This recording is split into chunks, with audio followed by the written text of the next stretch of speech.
Hey everybody, welcome back to the channel. In today's video I am going to show you how to add payment method in Binance. So to add payment method in Binance, it's pretty simple. Just want to click on your icon over here. You want to click on where it says dashboard over here. Once you are click on dashboard, you click on where it says payment over here.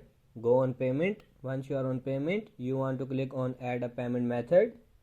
And if you guys haven't verified yourself, then it's going to show you this. But if you guys have already verified yourself, then it's going to take you to add payment method, where you can add payment method like Visa, debit card, PayPal. So I click on verify and verify myself.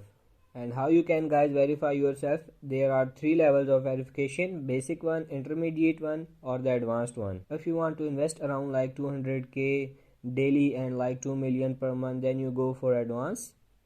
But if you want to just 50k daily and 500k per month, then you can go to intermediate. So for most people, you can go to intermediate to add a payment method. After, when you come over here, you have 3 methods on how you guys can verify yourself: your ID card or your passport or your driver license. You can use whichever you want to verify yourself. After verify yourself, it's going to take you to the page where you can add the payment method, and you can choose the method of payment like Visa, debit card, credit card, PayPal, and other stuff. Choosing that, enter your information of your card, and then your payment method will be added. So that's basically how you guys can add payment method on Binance. So if you guys find this video helpful, be sure to hit like and subscribe to the button with notification on. Thank you for watching.